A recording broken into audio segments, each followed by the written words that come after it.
The Tennessee Titans finished the 2024 season with a 3-14 record and missed the playoffs for the third straight year. What we're trying to do here is establish a culture of high standards and clear communication, both on and off the field. It was a very frustrating season for the Titans, as early on it seemed like they couldn't get out of their own way. They were in a position to start out 2-0 against the Bears and Jets, and as we know, Will Levis would seemingly have the worst possible mistake, and it would cost the Titans in a big way. Levis off the back foot, floats it up for Boyd, it is picked off! Jalen Johnson seals the deal! And looking back, I don't think it's an exaggeration to say the turnover, you know the one, against the Bears in Week 1 really set the tone for the 2024 Titans season. And while this team did finish with the worst record in the league and eventually had the number 1 overall pick, which was used on Miami quarterback Cam Ward, outside of a few games, I didn't think this team was all that bad, at least not compared to other teams that have finished with the worst record in the league in years past.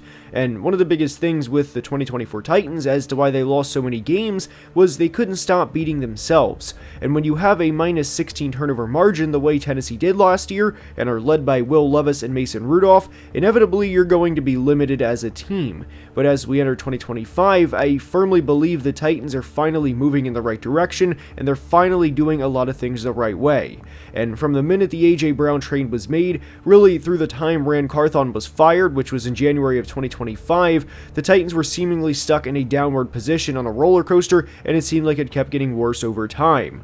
But as we enter 2025, they are doing a lot of things right, and they are trending in the right direction. But how will they do this year? Well, we're going to break everything down in today's video. If you could like the video before we start, I would really appreciate it, and without further ado, let's begin. And we are starting today's video by discussing who the Titans brought in and who they lost this offseason prior to the NFL draft. The biggest signing they had this offseason was bringing in former Steelers left tackle Dan Moore Jr. They signed Dan Moore to a 4-year, $82 million deal, and I'll be honest, this was one of my least favorite signings in terms of value any team made this offseason. Now, I fully understand this move allows J.C. Latham to go back to the right side of the line, which is where he's played over 1,700 snaps during his time at Alabama, as Dan Moore is exclusively a left tackle, and arguably the most important thing about this signing is Nicholas Petit-Frere is no longer on the roster. And to say this as kindly as I can, not having NPF on the Titans anymore is addition by subtraction. NPF was a complete liability at right tackle, and while I don't think Dan Moore is great, bringing him in is an upgrade because of what it represents, and Titans fans would certainly agree with that. And what I'll also say about the Dan Moore signing that we bring up with every team is Tennessee isn't going to be able to not pay anyone because they brought in Dan Moore. Yes, they guaranteed him $50 million, but it's not the end of the world. I just thought the value for who he is as a player was not great. But at this point, Titans fans would take average tackle play than watching another year of NPF. Now, one move I really liked was the addition of right guard Kevin Zeitler. Zeitler has been a consistently good player since being a first-round pick for the Bengals all the way back in 2012, and the biggest thing about this signing was it was a floor raiser. The Titans wanted to get tougher up front this year and to be able to run the football, especially with a rookie quarterback, and injuries certainly played a part in how limited they were at times last year, but heading into 2025, I can really get behind the idea of a healthy Titans offensive line. They're not a perfect unit, but it is an overall upgrade from where they were last year. They also brought in Draymond Jones to help get after the quarterback, as well as linebacker Cody Barton, wide receiver Tyler Lockett, safety Xavier Woods, and they also retained a player they brought in last year in Sebastian Joseph Day.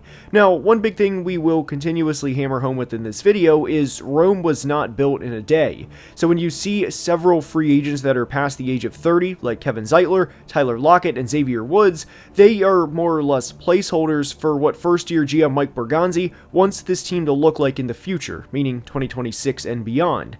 But I really like what they did in free agency to upgrade the team and to ultimately raise the floor of this roster at the same time. They lost Harold Landry in free agency as he went to the Patriots on a 3-year, $43.5 million deal, and I know I disliked the Dan Moore value, but the Harold Landry value in free agency was pretty bad too. Harold Landry in 2019, 2020, and especially in 2021, and honestly even for a lot of 2023, was a very, very good player. He technically had 9 sacks last year, but he was not a guy who got home consistently. And back in February, Tennessee allowed Landry to seek a trade and see if anyone was interested, and ultimately they weren't, and he was eventually released. Meaning if he was that detrimental of a loss, he wouldn't have been released, especially with how much of a premium a good pass rusher is in today's era. The other big loss they had was receiver Nick Westbrook-Ikhine, who signed with the Miami Dolphins. Westbrook-Ikhine's production isn't completely irreplaceable, but this is a guy who Titans fans loved because he was their former undrafted free agent that had made it. He was their guy, and he won a bit of a touchdown spree last year to the surprise of, well, mostly everyone. But he is now a Miami Dolphin. Tennessee also traded linebacker Kenneth Murray to the Cowboys back in March, and overall, I thought they did a solid job of raising the floor of this roster prior to the 2025 draft. Now, for the 2025 defense, one of the biggest things that needs to be noted as we head into the year is I can't imagine things get worse from a complimentary football standpoint. They technically could, of course, but the Titans' offense last year finished 31st in average plays per drive, 29th in drives where they scored, and you guessed it, first in turnover drive percentage as they turned the ball over on 16.8% of their drives last year. But one thing you may not know is the Titans' defense last year finished second in total yards allowed. Not 12th, not 14th, but second. And I don't know the answer to this, but I can't imagine there's many times in NFL history where a team finishes top 2 in total yards allowed as a defense and bottom 3 in the NFL in points allowed. Now, obviously the points the defense allowed last year is not exactly relevant to the total points allowed, especially with how the Titans' offense was in 2024. I mean, obviously, right? But one thing you may not know about last year, at least in terms of how one specific game was played, was when Tennessee lost to the Lions 52-14. The Lions only had 225 yards of total offense and only held the ball for 24 minutes of the game. They had 5 drives of 26 yards or less go for offensive touchdowns. And so often we talk about quarterbacks being set up for failure and kind of look at Bryce Young in 2023 with the Panthers for reference, but this defense is not a bad unit. And while I don't think the 2025 Titans defense is going to be one for the record books, they're really good up front and they're led by Jeffrey Simmons, Tavondre Sweat, and Sebastian Joseph Day. This team could not generate pressure from the edge position last year, at least consistently, and this is why I like the Draymond Jones signing. He's had 40 plus pressures in each of the last 4 years, and like we said with a lot of the Titans free agent signings, this is a floor-raising player. They still have Arden Key, who had 39 pressures last year, as well as 6.5 sacks too. And whenever teams are rebuilding, generally you look at where the guys in charge came from to see what they're familiar with and how they plan to construct their team. And with GM Mike Berganzi coming from the Chiefs, you look at dominant interior defensive line play, which the Titans have, supplemented by solid edge rushers, which the Titans are actively trying to achieve. And Kenneth Murray was not a good linebacker for Tennessee last year, and really hasn't been throughout his entire career, and the Titans replaced him with Cody Barton. And with Cody Barton specifically, this should be a pretty substantial upgrade just based on being at the right place at the right time, or not completely missing your keys in the run game and overshooting gaps regularly, which was another frustrating aspect of the Titans defense last year. I think the Titans front 7 can surprise some people in 2025. They're a tough and resilient group, and there's generally no weaknesses along their front 7. Now, the secondary has more cause for concern, especially with the uncertainty around L'Jarius Sneed and the overall corner depth. I think the Titans will inevitably improve this year, but if they have a guy go down, which feels almost inevitable given that 17 games is incredibly difficult for any player to get through without scratches and bumps, let alone an entire defensive unit, then things could get ugly for Tennessee's secondary, specifically at corner. Overall, I like this unit and think it's a unit that can surprise a lot of people, at least relative to the hype or complete lack of that the Titans have heading into the year. This defense finished 17th in defensive DVOA last year, and there's a very real chance, barring health of course, that they move up 3 or 4 spots this year. One other thing that has to be noted with the 2024 Titans was just how bad their special teams play was last year. And my biggest thing with the 2024 Titans is, while they weren't good, obviously, I mean, you don't accidentally stumble into the number 1 overall pick, I don't think they were that egregiously bad and more often than not beat themselves. Talent-wise, I think this was around a 5-6 win team rather than a team that finished 3-14. And with special teams play not completely setting them up for failure, and with more guys to actually be able to, get after the quarterback, the floor is raised for this team entering 2025, and that was one of the biggest things GM Mike Berganzi had to accomplish this offseason.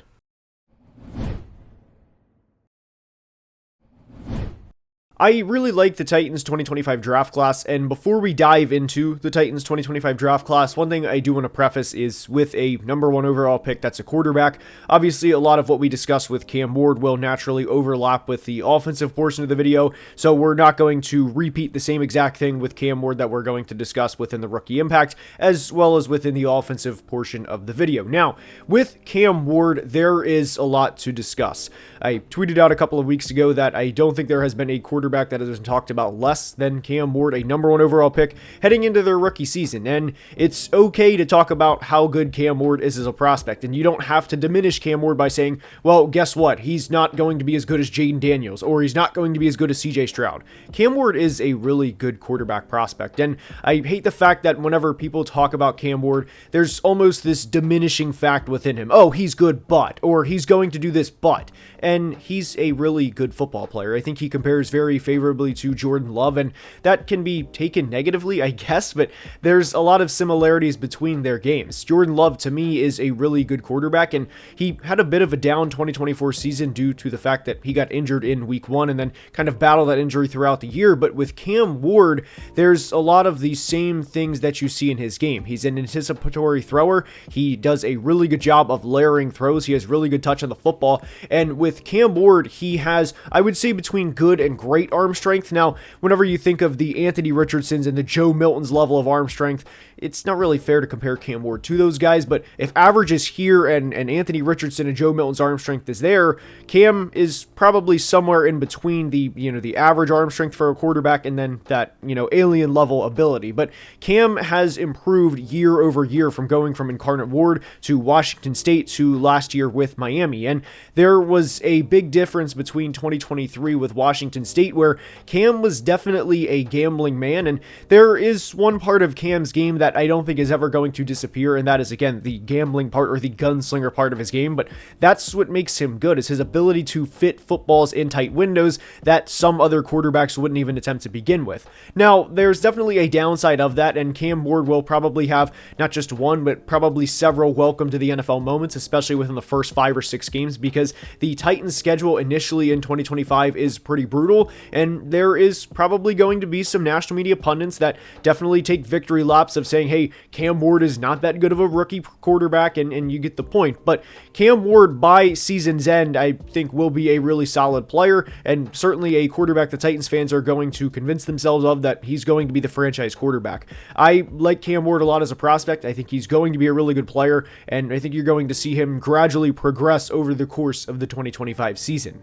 The bottom line is Cam Ward is a really good prospect, and yes, there's going to be a couple of welcome to the NFL moments, especially with how difficult Tennessee's schedule is early on, but I really think by season's end that people are going to realize that they shouldn't have been sleeping on Cam Ward as much as they were entering 2025.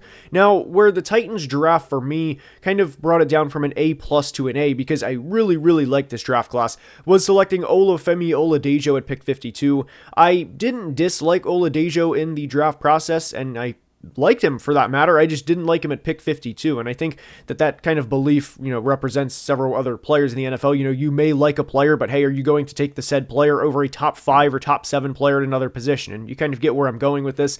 I thought he was far too much of a project to select at pick 52, especially for a team that needs pass rush help, and this isn't exactly fair, though I kind of want to bring this up here, is the Titans selected Oladejo at pick 52, and a player that I had at pick 22 on my big board in Nick Score was selected at pick 51. And I know that's not an exact fair comparison. I would just much prefer Nick Scorton with the Titans than I would Oladejo in year 1. Now, with Oladejo, the one big thing that I'll say is he is a project selection, and I don't want to automatically just say that, hey, his career is over before it starts, but I think that there is a bit of a just automatic belief that, hey, this guy's a project, but once he gets everything clicking, he's going to be a Pro Bowl level talent. And the reality is, more often than not, players do not become Pro Bowlers when they are said project players. I wish him the best, and I think he will be a solid contributor with the Titans. I just don't want this automatic belief that, hey, he's going to be rough in year 1, he's going to play behind Draymond Jones and Arden Key, but in year 2, it's going to be Oladejo's team.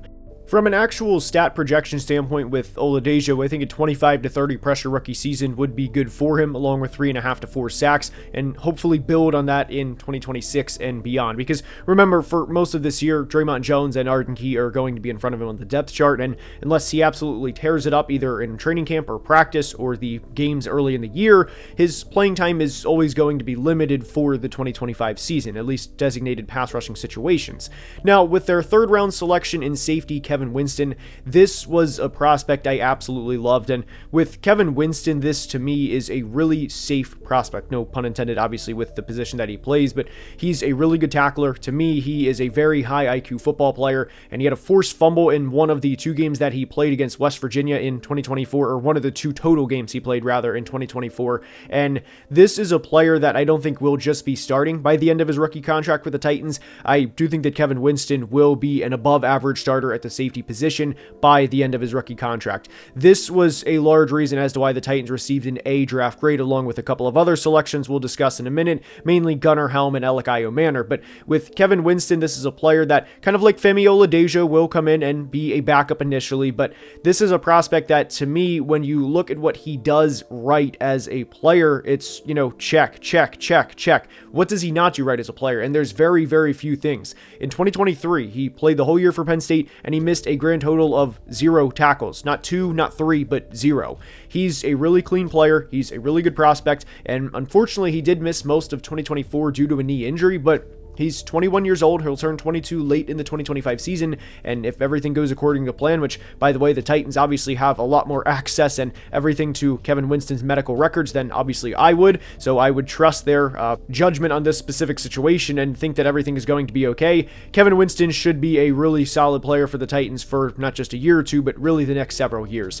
At minimum, I think the Titans will walk out of this class with 2 good starters in, of course, quarterback Cam Ward and third-round safety Kevin Winston Jr.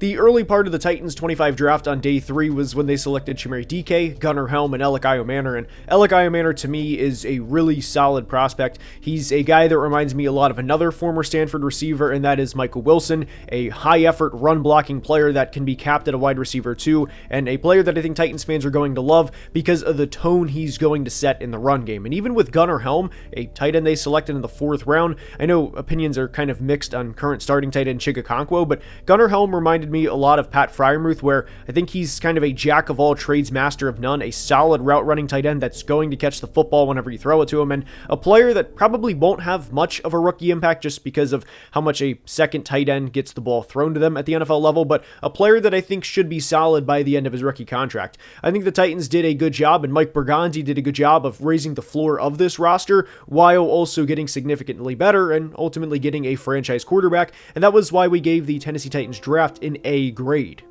Now, with the 2025 Titans offense, like we mentioned with Cam Ward during the rookie impact, I'm not going to spend another couple of minutes discussing Cam Ward and his role with the 2025 Titans offense. Obviously, he's going to be a starting quarterback, and you hope to see the progression over the course of the season. But there are 2 big things that I don't want to say concern me because that's a very strong word, but things that need to be paid attention to as we enter the 25 season. And I didn't know when to bring this up, but one thing that really frustrated me with the 2024 Titans, aside from the special teams and the consistent turnovers from the offense, was how often this team effectively shot themselves in the foot by committing stupid penalties. They were one of 4 teams to have over 1,000 yards in penalties during the 2024 season, and to me, that's kind of a reflection on coaching. And that's definitely going to be something to note, because if Brian Callahan and the Titans do not do well in 2025 and they finish with a 6-11 record coming off of a 3-14 season, then pretty quickly you're looking at a coach that is 9-25 in his first 2 years.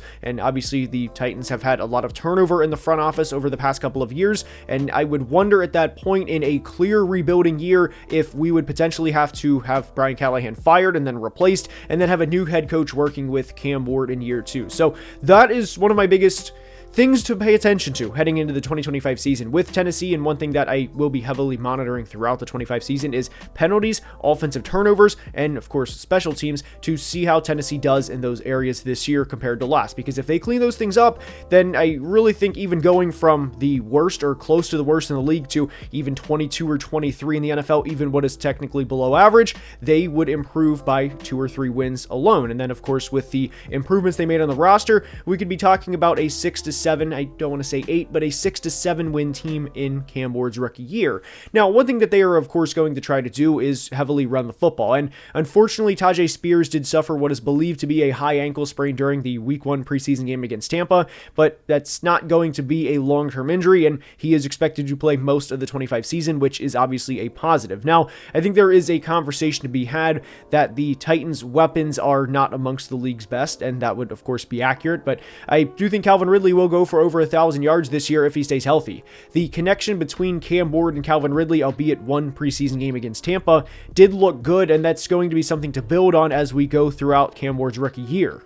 The biggest thing with the 2025 Titans is going to be continuously stacking progress, and like we've mentioned several times throughout the video, Rome was not built in a day, and there was a reason this team finished 27th in points per game last year, and there was a reason they finished 31st in passing DVOA. In addition to continuously turning the football over, they also did not have good play at the quarterback position. It was not one or the other last year. Unfortunately, it was both.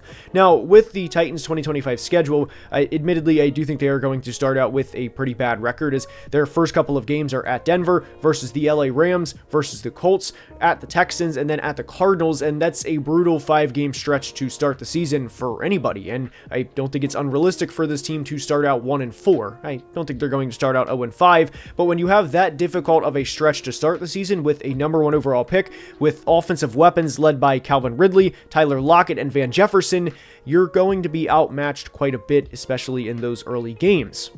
One of the biggest things the Titans are going to try to do this year is, of course, to run the football with Tony Pollard and Tajay Spears when he eventually comes back, and hopefully he is back sooner rather than later. But Tony Pollard was not a bad player for the Titans last year, and he actually ran for over 1,000 yards. And we've mentioned this with not just Tony Pollard, but several running backs throughout the 2025 team previews, is obviously with the success that the big premier backs had last year, you know, Jahmyr Gibbs, Derrick Henry, of course, Saquon Barkley, that Tony Pollard in the worst team in the NFL was not going to receive really any love at all nationally, but he was a solid player, and now that the Titans effectively upgraded the offensive line, well, needless to say, especially with now that we have an actual quarterback under center, I expect Tony Pollard to have another good year for the Titans. And for anyone who plays fantasy football, I do think Tony Pollard is a pretty decent sleeper pick because of the emphasis that Tennessee is also going to have running the football in 2025.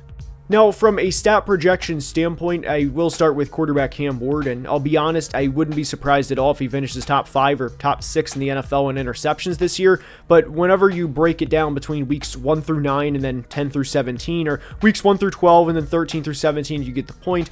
I think there will be a clear interception percentage drop-off over the course of the 2025 season. Cam is a bit of a gunslinger, and with gunslinging quarterbacks, you're going to have the interception plays, and he almost threw an interception in the preseason debut against the Bucs. The corner just dropped the ball, but that was a good play in the corner rather than, I would say, a poor read on Cam's part. It was a cover 2, and the corner had a low risk, high reward play where if he dropped back in the cover 2 with nobody underneath, that he could have made an interception, but he dropped it, and I'm sure that Cam Ward immediately watched that in the film room the day after and saw what he needed to do for the next time out whenever he takes the field. So for Cam Ward specifically, I think a successful season would be anywhere between 3,400 to 3,700 yards, along with 21 to 23 passing touchdowns. And for me, if the interceptions are 13 or below, assuming he throws 550 passes in 2025, would be a pretty successful rookie season for him.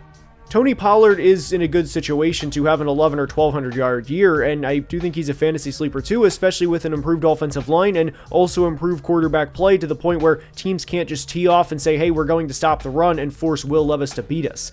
Calvin Ridley is also in a really good situation for him personally to succeed in, and whenever he signed a 4-year, $92 million contract, there were a lot of rumblings that he was an overpaid receiver, but you saw how quickly the receiver market exploded, so now we look back at that, and I don't think it's a bad contract contract at all. In fact, I think it's actually a pretty good contract for Tennessee, all things considered.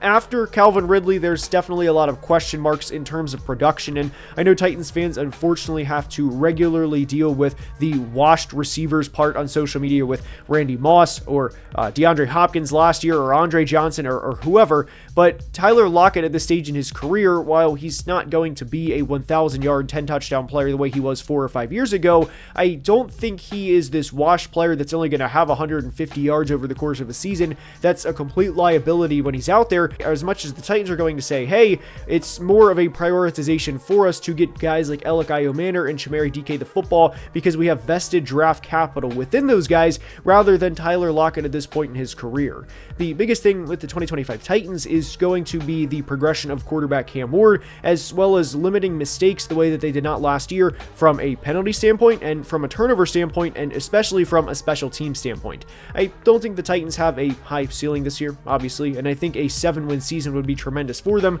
so that they can build onto that in 2026 and beyond. Ultimately, I think they'll be a 5 to 7-win team this year, and I think that Cam Ward will progress gradually over the course of his rookie year. I hope you enjoyed, and if you did, please like the videos and subscribe to the channel. It's only about 40% of people watching are subscribed, and I cannot thank you guys enough for the support. Until next time, please be safe and have a great day. Love you guys.